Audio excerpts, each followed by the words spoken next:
ski resorts. That isn't the Idaho I'm from. I'm from a valley that is surrounded by barren hills, and it is so dry that they nicknamed it the Jawbone Flats. The town is supported by a paper mill that drizzles smog out over the town. It kind of comforts it like a smog snuggie. And if you're lucky, your first pet will be a donkey named Trigger. I didn't come from a very wealthy family. My parents worked hard. My mom was a nurse. My dad was a big engine diesel mechanic. But when it came time to go to college, they got together enough money to send me up to the University of Idaho, where I went through Rush and pledged a sorority. What I found out when I was there is that what you do when you're in a sorority is you go hang out at the fraternities. So I was there a lot. So one day when I was there, I looked up and saw this guy looking my way, and he looked exactly like Hugh Grant. Well, sort of. And I thought, well, I want to go talk to this guy. My girlfriend and I walk over there, and I had a really interesting way of flirting with people back then, which was I would start kind of snide and insulting comments with them. And I began to do that with him, and he responded in kind. And this went on for a while. And a relationship was born. And we had this relationship go on for a couple months. We became great friends. And when I lost the freshman 40, we actually started dating. And summertime was coming. Everyone was making plans.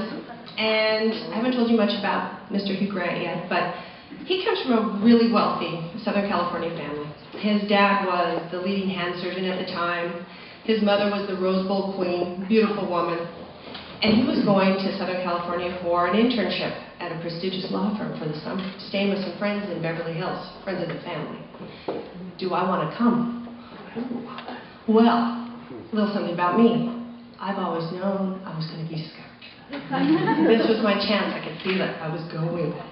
And I'd been to Disneyland, so I knew all about California, and it was for me. So we pack our bags, we get in the car, we drive down to Beverly Hills. They live in the flats by Canada Drive, Beverly Drive, Rodeo Drive. And we drive up to this Spanish Mediterranean villa that is amazing, with bougainvillea growing everywhere and Spanish tile flooring and staff running everywhere. They were having a big party that night. So we meet the landscapers and the people in the house, and we meet the family, and I see a kitchen with 2 sinks, one for washing dishes and the other for washing vegetables. I had never seen that before. And they lead us out to an all-glass pool house where we're going to be staying for the summer. Not a lot of privacy. There was a drum set to the left, there was some workout equipment on the right, and there was a blow-up bed in the middle where we're going to sleep. So we got settled in, and the next morning my boyfriend went off to his prestigious job and left me behind without a car to look for a job in Beverly Hills. Up to this point I'd had a couple jobs. One was at Kentucky Fried Chicken. The other one was a delivery girl in a Napa Parts car that you drive around and deliver gear to engineers or people. And I got dressed, and I had to find a job on foot down Rodeo Drive in the Chanel boutiques, the Yves Saint Laurent boutiques, the Ferrari dealerships. Wasn't having much luck. Ended up at Robinson's May, which is a lot like Macy's, and they took me immediately. I was going to be a floater. The big problem there was that you had to wear a dress or a skirt every day to work. And I had packed a skirt. I had a lot of shorts and some bathing suits. I was going to California for the summer, but I had one skirt. And this was going to be okay because I was going to be a floater. No one would know I was wearing the skirt over and over again, so I wasn't too worried about that. I worked there for about a week, and I noticed that on the schedule, I'm going to be in women's wear for 2 days in a row. This is the problem. I have been reading Cosmopolitan now for a long time, and you do not wear the same thing twice or let someone see you in it at least twice. I'm panicking a little.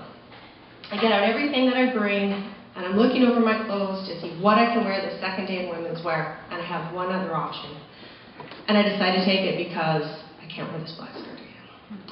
But it was pretty. It was my shiny pink taffeta prom dress with a lace kind of apron overlay on the shoulders. And it was beautiful. And if you couldn't see me, it probably looked like someone had picked Lauren Ingalls up from Little House on the Prairie and had dropped her in 1980s Beverly Hills. I start walking through Beverly Drive, Rodeo Drive, Canada Drive, on my way to work. I start feeling pretty good. It's swishy, and it's comfy, and it's kind of cool because it's taffeta. It's not hot. And I go to work, and a lot of people are smiling at me, and I start feeling great. You know, I went down there to be discovered. And I go into the women's department, and I'm working, and people are smiling at me, and pretty soon my manager comes up, and she says, "Honey, there's been a little change in plan. We're going to begin a new department today." What's it going to be? You're going to be in prom dresses. Well, this is great. I'm in a prom dress the weekend. And I'm working in prom dresses, and it's a great day because a lot of moms are coming up to me saying, "I'm looking for a dress just like that for my daughter. Where did you get that?" "Oh, it's mine." But you can't get them anymore because they're sold out and they don't have them here. I felt really special. The day goes on, it's the end of the day, and I get picked up from my boyfriend, who is mortified that I'm in this prom dress. I had too much pride to tell him I had no money and I had only one skirt. So he kindly, graciously took me and bought me a couple outfits, and that crisis was now averted. So I'm back at work, maybe a week later, and I'm in the men's department this time, still floating around, and I'm with my friend Venus, who I went through training with. And she's all up in arms because there was a contest at the store to win a $500 shopping spree. Well, who needs it more than the workers? But the workers weren't allowed to sign up for the shopping spree. So she is just having a tiz. And of course I needed it, so I got on the tiz page with her. And we were back and forth, and this woman was standing there. She's very attractive, older woman. She must have worked in the next department over. She was in her 50s or 60s, kind of an angrier looking Joy Behar. She was standing there, and we were trying to engage her and bring her in the conversation, and she kept saying, "I really think you girls need to get back to work. You need to get on to do what you were doing. Why don't you go back to your department?